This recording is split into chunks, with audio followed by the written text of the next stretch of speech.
Hey there, welcome back. It's been a while since I've been on Duolingo, but today, I'm not here to speedrun it. You see, I've seen so many comments on my Duolingo speedrun videos that talk about how horrible Duolingo is. So today, I'm gonna answer the age-old question. Just how good or bad is Duolingo really for learning Korean? It's gonna be an honest and very casual review from a native Korean, so let's just get started. All right, remember, we are not here to speedrun. We are here to assess how good Duolingo is. I think in order for me to get a good grasp of whether Duolingo is good or not is just to start where everyone else would start when they first enter Duolingo and they know nothing. This session. The letters. Oh, I guess they start with the vowels. That's kind of funny. Oh, it really teaches you how to trace the characters. That's nice. I've actually never, in my speedrun videos, obviously, I just took the skill assessment and I never had to experience this. So this is actually a very cool experience of what others might see. I'm not gonna lie though, I think it might be just a better idea to just lay it all out. Show the 14 consonants, then show the 10 vowels, then go into the double vowels, the double consonants. What order did they do it in? They just talk about the singles, the doubles, plain consonants, the aspirated consonants. Maybe this is the actual jargon that people use when they learn Korean, but to me, like personally as a native Korean, I just group all of these together. These are all like consonants for me. These make sense. The tense, I guess, the double consonants. I guess one downside is that they're also missing the double bottom consonants. This is all the letters that can be at the bottom. Duolingo doesn't show that. I guess it's pretty straightforward because essentially double bottom consonants are combinations of existing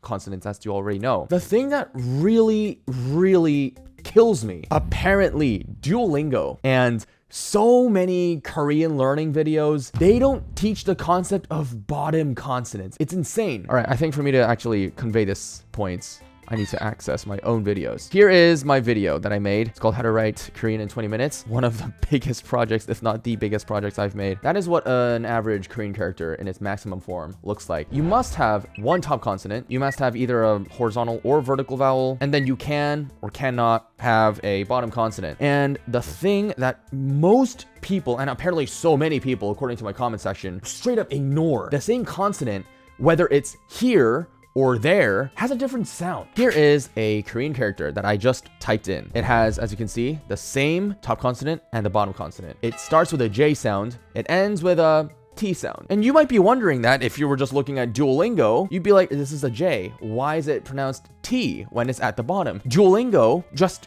ignores the fact it has two sounds, depending on whether it's at the top or the bottom. It's not pronounced Jads or whatever like that, you know? Duolingo doesn't cover that. And apparently so many people on YouTube do not talk about bottom consonants at all. Blows my mind. I have no idea why they do that. Here, let me go to Naver, which if you guys don't know, it's like Korean Google. Oh, look at this headline, all right? It doesn't matter. You don't need to understand what it says. That's a bottom consonant. That's a bottom consonant. That literally here.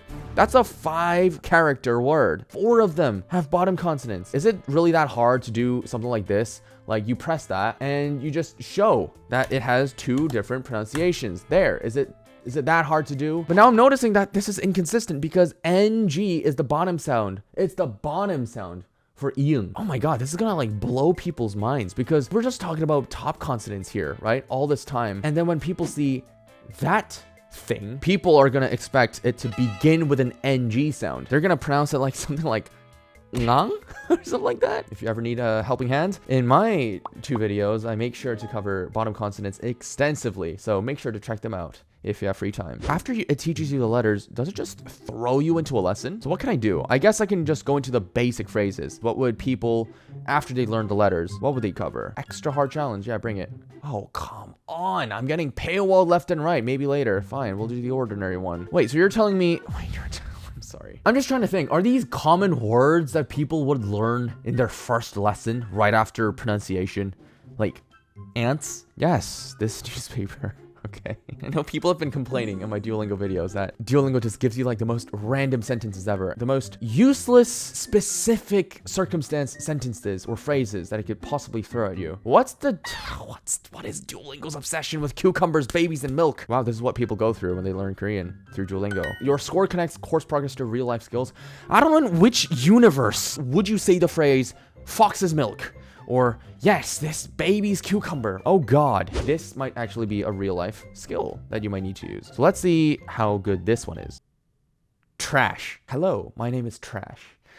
you are trash. Introducing yourself is also a very important part of learning a language. Let's see how well Duolingo does that. Yes, I'm an apple. 사과. I am a cat. But how is this actually related to introducing yourself again? We were introducing other people. What happened to introduce yourself? What if you want to say, I am French, or I am American, or I am 23 years old? It's introduce yourself, but we spent 3/4 of the unit introducing other people.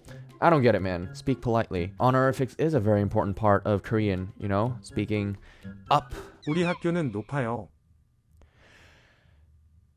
You know, when I said we talk up, I didn't mean we're talking about a school that is up. Our school is tall? What are you in, Wayside School? Wait, I just realized, but every single question on Duolingo is already in honorifics. What part of this is specifically catered towards learning the honorifics and speaking politely? I mean, why are we talking about houses right now? And school heights? You know what a good Korean lesson on honorifics would be? Outline the different types of honorifics there are, like 요, 습니다, 다나까, 했습니까? Wouldn't that be a much better unit on honorifics? Family members. I'm surprised this isn't one of the earliest chapters. I mean, usually when I learn a language, even in Chinese, I learned baba, mama, yeah, nai. In English, I would guess you would do the same thing. Mom, dad, brother, sister. Why are we learning close, open, and 10 and 4? There's only one family member here. We only have 2 relevant words related to... Okay, 아버지. wow.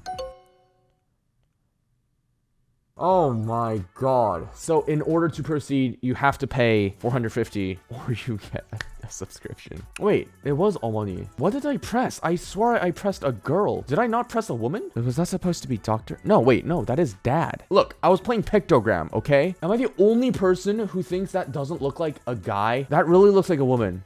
Both of them look like a woman. Do people actually like this feature? Because I know this feature was not a thing in the past. This whole wait to refill, stuff like that. They just want more money, right? That's what they want. Or I guess you could practice to earn hearts. I guess that is the thing. So, okay. I guess you can't really complain. Okay, here's my verdict after using it for like, what? Around 40 minutes. This is not the best experience for learning Korean. I mean, I'd love to give the benefit of the doubt. I only looked at like 4 units or whatever. So maybe there's a sample error. But if the rest of the Korean course is shaped in a similar way, you might have a better time getting an actual Korean tutor. It's a well-designed website. It's very user-friendly, but the actual content it has, it's questionable at best. Duolingo as a website, right? It has always been like this. And I remember when I was doing French or Spanish or even Chinese on Duolingo, it just throws you really random stuff and it really expects you to retain it. It's like one of their features at this point. It's like a meme. Let me place it at C.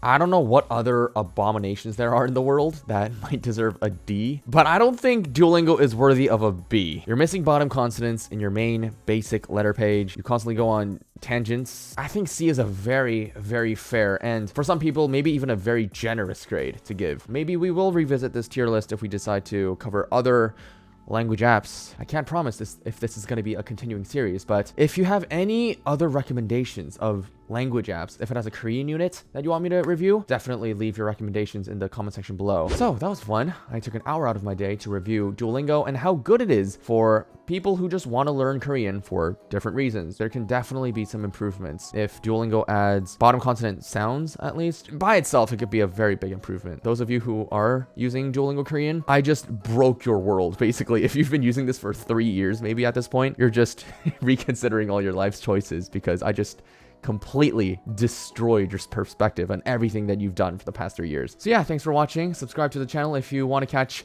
potentially more Korean reviewing videos in the future. And I'll see you, of course, in the next video. Goodbye.